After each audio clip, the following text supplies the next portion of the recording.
পড়ার নিয়ে করছিল আজকে এরা সাথে যুদ্ধ করলে 2 ঘন্টা কষ্ট করতে হবে, কিন্তু বই ছিল সাথে কি যে ও যা গুলো জানা মাঝখানে ওই গুলো জ্বালা আস করতে হবে। আরে সেইগুলো এখানে আসবে সেই মাঠের গুলোটা অভিনয় সুন্দর হলে মনে হয় যেন বাস্তব, ঠিক না? ওই মাঝখানের বুড়ো চালায় অস্তি করতেছি। তো বুড়ো কি সমস্যা করে? কারণ বুড়ো হলো মিস্টার আবু জাহেলের 1 নম্বর PS1। আবু জাহেল শুধু দারুন নাদওয়ায়, কাফেরদের সংসদ ভবনের নাম দারুন নাদওয়া। কি নাম? দারুন নাদওয়া। এই আবু জাহেল হলো সৌদি আরবের গভর্নর। এই গভর্নর দারুন নাদওয়ার ভিতরে কাফেরদেরকে ডাইকে কইছে, ওয়াকালাল্লাযীনা কাফারু লা তাসমাউ লিহাযাল কুরআন ওয়ালগাউ ফীহি লাআল্লাকুম তাগলিবুন। এই কাফেররা মুহাম্মদ যখন কুরআন পড়বে, তরজমা তাফসীর করবে, ওর কুরআনের তিলাওয়াত শুনলে যে কোনো কাফের কলেমা ঘুরে ধরে নরম হয়ে যায়। কাজেই ওর কুরআন শরীফ মানুষের শুনতে দিবা না। ও যখন বয়ান করবে মাঝখানে বসে হই হুল্লা চিল্লে পাল্লা করবা, মুখে মুখে তর্ক করবা, ভাষা ফিরিয়ে দিয়ে বসে থাকবা, উদ্ভট এলোমেলো শব্দ করবা, তার ঠকে যাবে। মুহাম্মদ জিততে পারবে না, তোমরা জিতে যাবা, তোমরা বিজয়ী হবা। লাআল্লাকুম তাগলিবুন। এই হুকুম দিয়েছে আবু জাহেল। এই হুকুমের পর যারা বেশি পালন করছে, যারা ভালো নাম্বার পেয়েছে, যারা এ প্লাস পাইছে, তার ভিতরে গোল্ডেন এ প্লাস পাইছে ওই গুলো। নবী যখনই বয়ান করে মাঝখানে এসে যেগুলো শব্দ করে আর এই মুখে মুখে তর্ক করে, গরো গরো পেশাব করতে যায়, আসার সময় সাইডে খেজুর বাদাম নিয়ে আসে, সাইডে কদুর বিচি করে সিবির বিচি নিয়ে আসে, মাঝখানে বসে বসে ভাষা বেরিয়ে যে বুক বুক করে খায়। মতের খিলাফ মোহাম্মদ থামো, মোহাম্মদ থামো, কি করছো? রাজনীতি রাজনীতি বাদ দাও। এই উল্টো পাল্টা পারে। তো ওই গুলোর জ্বালা আমি লস করতে পারতেছি না। জিব্রাইলকে হুজুর তারিফ মানহুয়া ওরে চেনেন? কয়টা চিনি তো, কিন্তু আমার বাচ্চা সাদের বয়সী মানুষ, বেশ বয়সী, বুড়ো হয়ে গেছে, হয়তো ও হবে না। ওর চারিত্রিক দোষ ও সমস্যা কোথায় কি আছে তা কি জানেন না? তার জানবো কি করে? তো জিব্রাইল সূরা কলম নাজিল করে দিয়ে ওই জায়গায় বসে ওই দিন আবু জাহেল ওই দিন এই লোকটা নবী পাককে বলেন, মুহাম্মদ তুমি পাগল, মুহাম্মদ তুমি উন্মাদ, মুহাম্মদ তুমি কি বলা হয় মাতাল, ইত্যাদি ইত্যাদি কেউ নবী পাককে গালি দিয়েছে। তো আল্লাহ পাক নবীকে সান্ত্বনা দেওয়ার জন্য সূরাটা নাজিল করেছেন। শুরুতে আমার নবীর প্রশংসা একটু পরে বলবো, আর মাঝখানে যে কদ্দুর যাইয়া ওই লোকটা সম্পর্কে আল্লাহ তাআলা জানান দিচ্ছেন নবী আলাইহিস সালামকে। জিব্রাইল বলে, হুজুর ওই লোকটার ব্যক্তি জীবনে 9টা দোষ আছে। কয়টা? মুখস্থ করেন, কয়টা? 9টি দোষ আছে। 9টা বলতে গেলে আমার 9 ঘন্টা লাগবে, অধিক যাবো না। আমি একটা যে বলি সেটি শুনে তো বোঝা মতো। এই 9টা দোষের ভিতরে কোরআন শরীফের তরজমা দেখবেন, আমি আয়াতটা বলে দিলাম। 29 নম্বর পারা, 2 নম্বর সূরা, সূরার নাম সূরা কলম। ওর ভিতরে যে আয়াতটা মনে রাখবেন, আয়াতটা হলো উতুল্লিম বাদা যালিকা জালিম।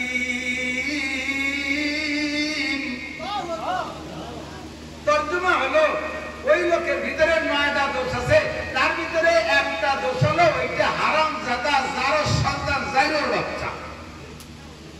ওর জন্ম ঠিক নাই। যে কয়টা দোষ ভিতরে থাকলে নবীর সাথে বিয়াদবি করা যায়, আলেমের সাথে বিয়াদবি করা যায়, ধর্মের সাথে বিয়াদবি করা যায়, কোরআনের সাথে বিয়াদবি করা যায়, শরীয়তের সাথে বিয়াদবি করা যায়, মসজিদ দেখলে চোখ কাটায়, মাদ্রাসা দেখলে চোখ কাটায়, কোরআন দেখলে চোখ কাটায়, আলেম দেখলে চোখ কাটায়। যে কয়টা দোষ থাকলে তার ভিতরে সেই 9টা দোষ থাকলে এই সমস্ত গুলো খারাপ লাগে। সেই 9টা দোষের ভিতরে 1 নম্বর দোষ, ওই 9টাই ওর মধ্যে আছে। তার ভিতরে 1 নম্বর দোষ হলো ওইটা যার সন্তান হারামজাদা, ওর জন্মের মধ্যে দোষ আছে।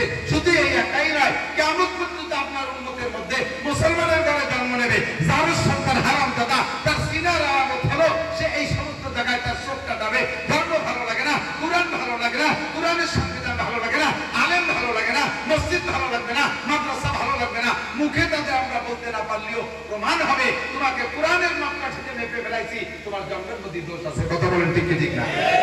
আমরা যাই করি না করি, আমরা রাজনীতিতে যে দল হই না কেন, ও দোস্ত, আমরা যা রাজনীতি যার যেটা ভালো লাগে সে সেটা করবো। উন্মুক্ত স্বাধীনদের, উন্মুক্ত স্বাধীনদের। যদি রাজনীতিতে কোনো সাইডে প্রেসার ক্রিয়েট করে, তাহলে বলবো যারা বৈষম্য আন্দোলন করেছে তাদেরকে বলবো এটা একটা বৈষম্য, এটা একটা বৈষম্য। বৈষম্য মানে কি? যার যা খুশি সেটা করবে। জবান উন্মুক্ত, মুখ খুলে কথা বলবা, হাত উন্মুক্ত, হাত খুলে কাজ করবা। তোমার চাকরির দরজা উন্মুক্ত, যোগ্যতা বলে খুঁজে নিবা। কাজেই আমার সব জায়গা উন্মুক্ত থাকবে। থাকতে হবে। আমার রাজনীতিতে উন্মুক্ত, আমার ভালো লাগে আওয়ামী লীগ করবো, আমার ভালো লাগে বিএনপি করবো, আমার ভালো লাগে জাতীয় পার্টি করবো, আমার ভালো লাগে শাসনতন্ত্র করবো, আমার ভালো লাগে খেলাফত মজলিস করবো। এটাই তো আমার স্বাধীনতার অর্জন। কথা বলেন ঠিক ঠিক না? যে যা ভালো লাগে তাই করবো, কিন্তু সাবধান, আলেম উলামা, মাদ্রাসা, মসজিদ, আল্লাহ, রসুল, ধর্ম, কোরআন, শরীয়তের বিধান নিয়ে কখনো ব্যঙ্গ করবো না, ঠাট্টা করবো না, এদের সাথে বিয়াদবি করবো না। যদি বিয়াদবি করেন তাহলে আপনি নিজেই বুঝে নেবেন আপনার জন্ম সংক্রান্ত তো আপনি জানেন না, জানে আপনার মা। আপনি বুঝে ফেলবেন যে আমি এটাকে অন্যায় কে জন্যই করেছি, নিশ্চয়ই আমার জন্মের মধ্যে ত্রুটি আছে। মানুষ আমার সামনের পর্যায়ে কথা বলতে পারে নাই, তবে আমার ভিতরে সমস্যা আছে। আমি এটা কেন করলাম? কাজেই তুমি ভদ্র হও, এ ছেলেরা তোমরা ভদ্র হও, আলেমদেরকে দেখে বিনয়ী হও, সর্বকালে এরা তোমাদের বন্ধু থাকে। আল্লাহু আকবার। নবী পাককে এরপরে আল্লাহ পাক সান্ত্বনা দিয়ে শুরুতে বলতেছেন নুন। শুরুতে একটা অক্ষর আছে নুন। শুরু অক্ষর কি? আমি বলে নেই, ওই লোকটার নাম হলো ওলীদ ইবনে মুগীরা। নাম কি? একটু মুখস্থ করেন না, নাম কি?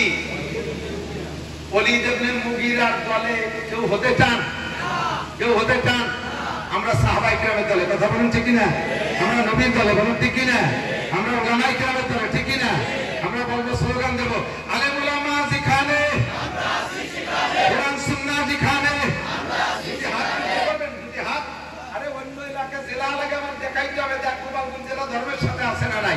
স্লোগান হবে নারায়ে তাকবীর, আল কোরআন জিখানে, আল হাদিস জিখানে, কোরআন সুন্নাহ জিখানে, উলামা হক্কানি জিখানে, আলেম জিখানে, ধর্ম আছে জিখানে, জুলুম আছে জিখানে, অন্যায় আছে জিখানে, দুর্নীতি জিখানে, বিয়াদবি জিখানে, নারায়ে তাকবীর। আল্লাহ হাত তুলে কাবার গায়ে পৌঁছাই দিও। নবী পাকের সাথে কিয়ামতের মুসাফায় হাত মেলানোর তৌফিক দিও।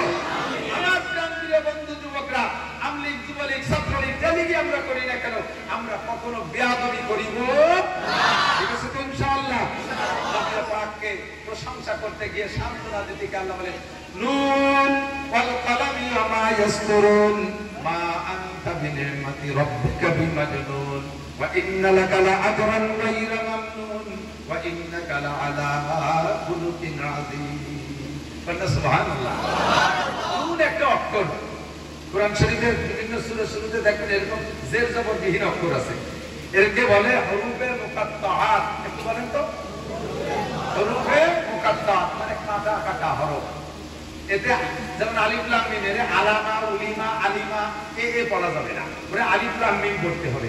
তো এই সূরার শুরুতে আছে নুন, এর কোনো তরজমা নাই, কেউ এর তরজমা করতে যাবেন না, আলিফ লাম মিমের তরজমা করতে যাবেন না, তাহলে আপনি ভুলের মধ্যে পড়ে যাবেন। সমস্ত মুফাসসিরিনে কেরাম বলে আল্লাহু আ'লামু বিমুরাদি বিযালিক, এর তরজমা একমাত্র আল্লাহই জানেন।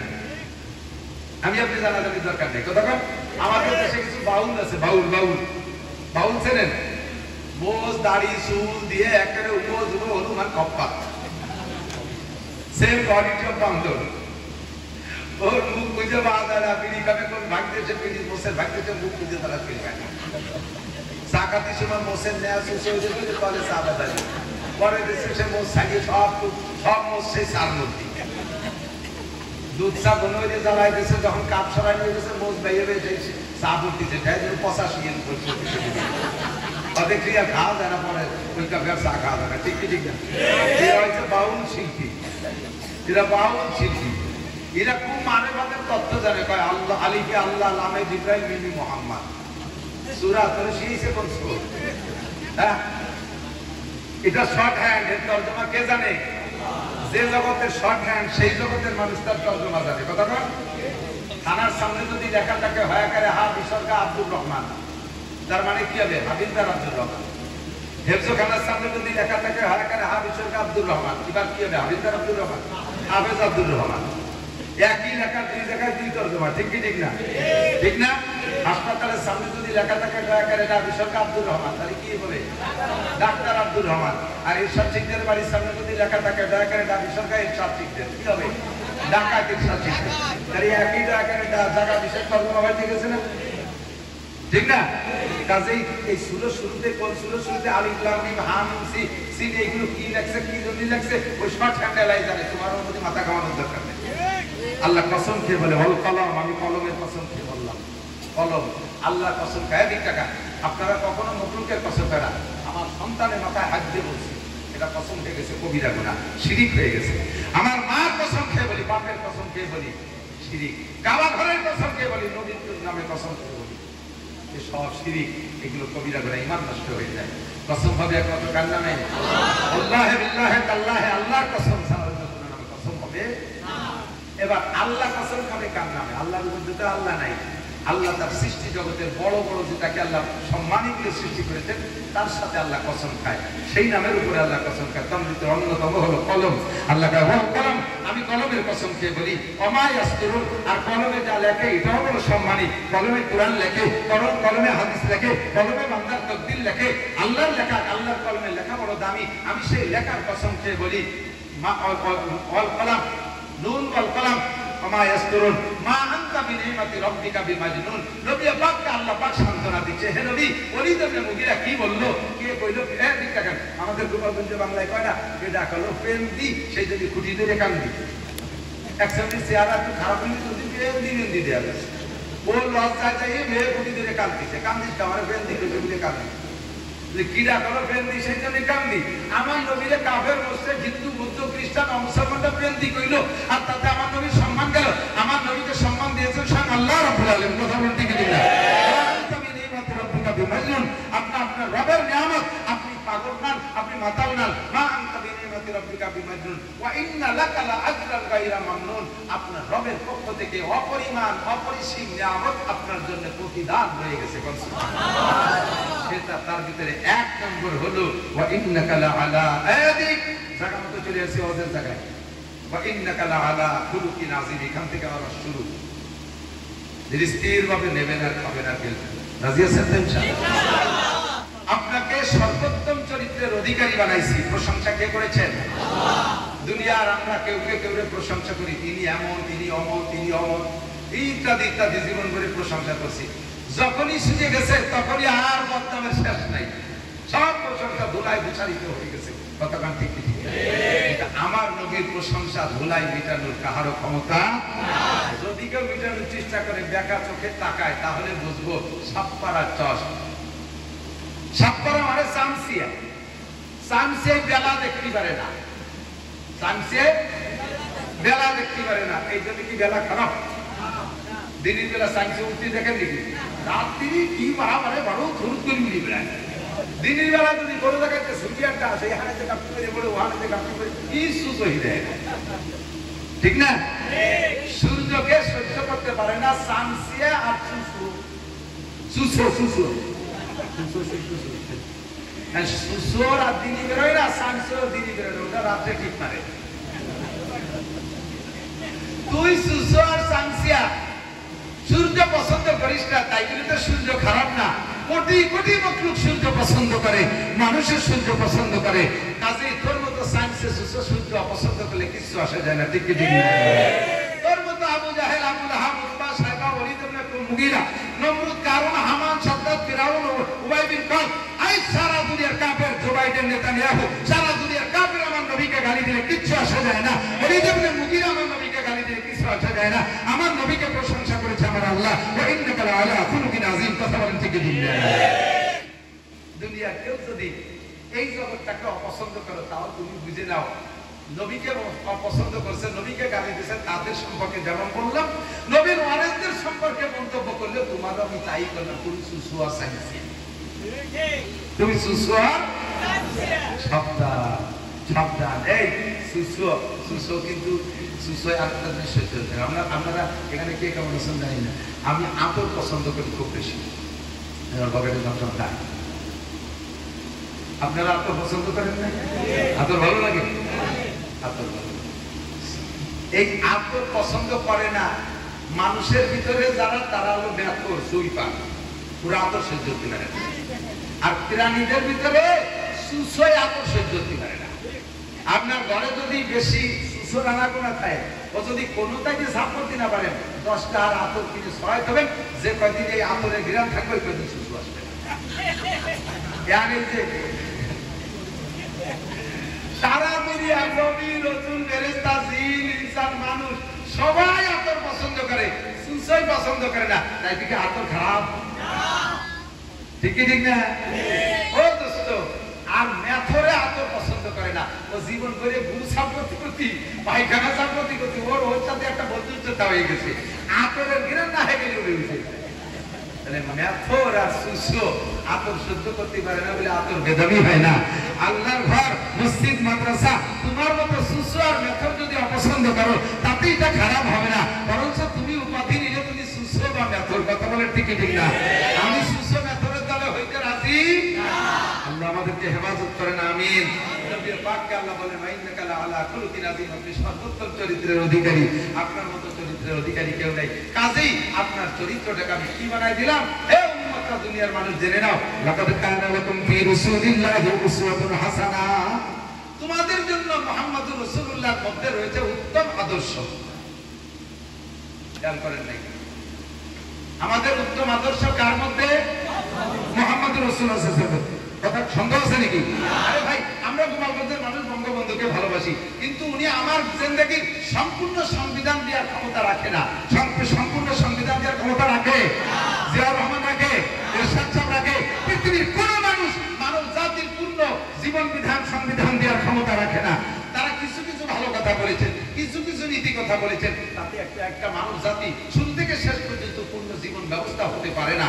আমার নবীর জীবন ব্যবস্থা এমন সুন্দর, নবীর আখলাক এমন সুন্দর, তার জন্ম থেকে মৃত্যু পর্যন্ত যদি অনুসরণ করি তাহলে দুনিয়ার সমস্ত মানুষের কাছে প্রশংসিত হব, মানুষের কাছে প্রশংসিত হব, ফেরেশতাদের কাছে প্রশংসিত হব, আল্লাহর কাছে প্রশংসিত হব। দুনিয়ার থেকে জান্নাতের সার্টিফিকেট হাতে নিয়ে আখিরাতের দিকে রওনা দিতে পারবো। কথা বলুন ঠিক কি ঠিক না? এমনই একটা মানুষ মুহাম্মদুর রাসূলুল্লাহ। আল্লাহ বলেন লাকাদ কানা লাকুম ফি রাসূলিল্লাহি উসওয়াতুন হাসানাহ। সব বলে শেষ করতে পারবো না। কেন পারবো না? এদিক থেকে নবী পাকের এই চরিত্র সম্পর্কে বিস্তারিত আলোচনা যদি করতে হয় তাহলে 30 পারা কোরআন শরীফ বিসমিল্লাহির রহমানির রহিম আলহামদুলিল্লাহি রাব্বিল আলামিন থেকে শুরু করে 30 নম্বর পারা সূরা নাসের মিনাল জিন্নাতি ওয়ান নাস পর্যন্ত আমাকে এ টু জেড তাফসীর করা লাগবে। আর এটাকে কামা হক খুলে যদি তাফসীর দেখে দেখে করি তাহলে 100 বছরও শেষ করা যাবে না, 100 বছরও শেষ করা যাবে না, এত তাফসীর কোরআন শরীফে। আর আমার নবীর জিন্দেগি গোটা 30 পারা কোরআনও যা, নবীর পাকের জিন্দেগিও তাই। কাজেই সম্পূর্ণ পারবো না। এই গোটা নবীর জিন্দেগি থেকে একটা অংশ থেকে আমি সামান্য একটু পরিবারতন্ত্র নিয়ে একটু কথা বলবো, যে নবীওয়ালা পরিবার যদি আমি করতে পারি তাহলে আমার পরিবারটা নবীর পরিবারের মতো সুন্দর হবে। কথা বলুন ঠিক ঠিক না? নবীর পরিবারকে বলে আহলে বাইত। কি বলে?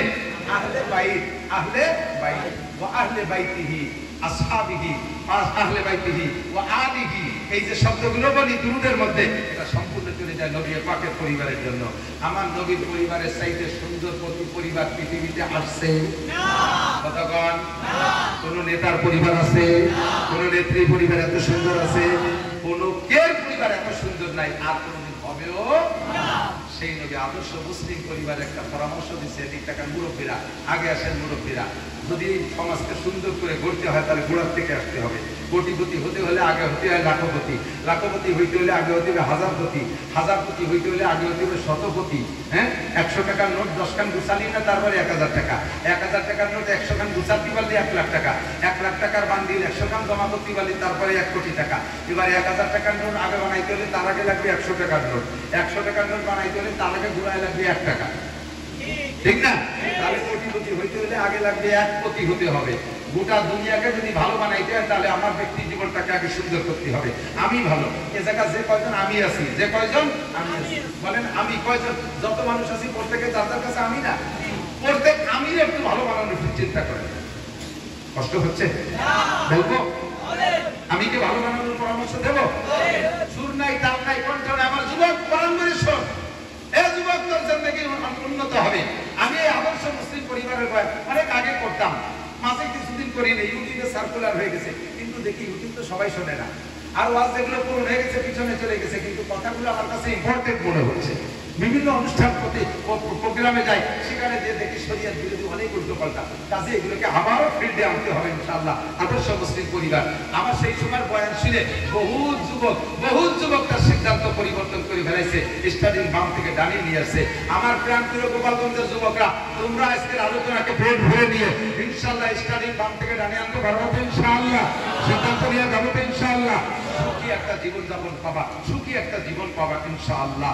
এর জন্য সত্য হলো আগে মুরব্বীদেরকে পরামর্শ দিচ্ছে, আল্লাহ তাআলা আদেশ করছেন, এই মুরব্বীরা আমার দিক তাকান, আনকে হল আয়ামা মিনকুম ওয়াসালিহিনা মিন ইবাদিকুম। একটা মানব জীবনের তো শুরু আছে, আমি কোন জায়গা থেকে শুরু করব?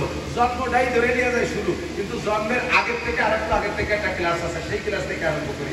জন্মটা সুন্দর হবে যদি ওই জায়গাটা সুন্দর হয়, ভালো করে অধিক বোঝেন। যদি জমিটা ভালো হয় তাহলে না ফসল ভালো হওয়ার আশা করা যায়। কাজেই জন্ম ভালো হওয়ার আগে আমার জন্মের সেই জমিটা আগে আমার সুন্দর করতে হবে। এই জন্য আল্লাহ পাক বলেন, হে যুবক মুরব্বীরা যারা আছেন, আনকিহুল আয়ামা মিনকুম ওয়াস-সালিহিনা মিন ইবাদিকুম ওয়া ইমাইকুম। খেয়াল করতেছে না কব না, খেয়াল করতেছে না তা কব। আমার বুঝবে তাও তিনটা রুন্দা আমার দিচ্ছে বুঝে দিচ্ছে। এতক্ষণ আজ করি নেই, যেটুকু কব সেইটুকুর জন্য আইসি গুছাই গেছাই। ওই যে ঈদের দোয়ানো যায় না, আগে তো বানানো লাগে না, এই জন্য আগের তেল বানাই করে গুছাই গেছে। এখন আর দোয়ানো শুরু, এই সময় বালতি চড়া দিয়ে গেলে দুধ বাড়ি যাবে না। আমি দোয়াই ফেলবো, মাটিতে বুঝে যাবে, তুমি বাড়ি বাড়ি দিতে পারবে। মুরব্বীদের জন্য আল্লাহ হুকুম দিচ্ছেন, সমাজের সবচাইতে বেশি উশৃঙ্খল, সমাজের সবচেয়ে বেশি উশৃঙ্খল বুড়োরা না যুবকরা? কথা কয় না। মদ খায় বুড়োরা না যুবকরা? গাঁজা খায় কারা? ইয়াবা খায় কারা? গান গায় কারা? গান শোনে কারা? ফেসবুকে ল্যাংটা ছবি দেখে কারা? জারি যাত্রা, করসা, গাজির গান, পুরো যাত্রা, আড্ডা করে কারা? কারা করে? কোন না কেন? যুবকরা। ঠিক কি ঠিক না? অপহরণ করে কারা? দর্শন করে কারা? ইফতিজিং করে কারা? মুরগি চুরি করে কারা? ধন্যবাদ, যুবকরা নিজেরই সাক্ষী দিচ্ছে। এইগুলো কিছু তোকে বাড়ি কোনগুলো করে কা, সেইগুলোর আগে ধরি। এবার এই যুবকদের উদ্দেশ্যে আল্লাহ পাক বলেন, মুরব্বীদেরকে অর্ডার দিচ্ছেন, এই মুরব্বীরা, আনকিহুল আয়ামা মিনকুম ওয়াস-সালিহিনা মিন ইবাদিকুম ওয়া ইমাইকুম। তোমার পরিবারের যুবক, অ্যাডাল্ট, সাবালেক যত ছেলেরা আছে, যুবকরা আছে, এদেরকে বিয়ে দিয়ে দাও, এদেরকে বিয়ে দিয়ে দাও। যুবতী মেয়ে যারা আছে তাদেরকে বিয়ে দিয়ে দাও, যারা অ্যাডাল্ট হয়েছে, সাবালিকা হয়েছে, বিয়ে দিয়ে দাও। মেয়েরা কয় আমরাও তো চাইতেছি, বাপরা কয় আমরাও তো চাইতেছি যে বিয়েগুলো হয়ে যাক, কিন্তু মেয়েকে বিয়ে হয়ও, কিন্তু 16, 18, 20 বছরের ছেলেকে বিয়ে দিতে কামাই কামাই নাই, রোজগার নাই। আর একদিন ছিল আমাকে নিজেকে ক্ষমতা একটা ঠেলি ঠেলি কাজ করে চাকরি দিয়েছে, পয়সা মন নাম করে তো আমাকে কেটে ধরে বাড়ি ফেলে দিয়েছে। এইগুলো বিয়ে দিতে করতে ওটা আমার কাজ দিয়ে বউ কাজ দিয়ে 8-9 মাস জাতি না জাতিতে সবাটাও ওটা চল শুরু হয়ে যাবে। শেষে সে এতগুলো ভালো দিয়ে হাসি হবে না, তা আমি হবে না, বুঝে নিতে হবে। হ্যাঁ ভাই, রুজির মালিক কে? আমাদের চাকরি ছুটে গেছে সারা বাংলাদেশ থেকে, মোবাইলেরা দেখি ছাপ হয়ে যাচ্ছে, তাতে তো আমরা এই মাস দেড়েক না খেয়ে মরে যাচ্ছি। হ্যাঁ, চেহারা কি বাড়ি খারাপ হয়ে গেছে, স্বাস্থ্য খারাপ হয়ে গেছে। আমাদের তত্ত্বাবধায়ক সরকার, অন্তর্বর্তীকালীন সরকার আমাদেরকে খাওয়াবে না, বিগত সরকার আমাদেরকে খাওয়ায় নাই। যার দুনিয়ার মানুষ একটু ওসিলা হতে পারে, খাওয়ায় কে? পড়ায় কে? বাঁচায় কে?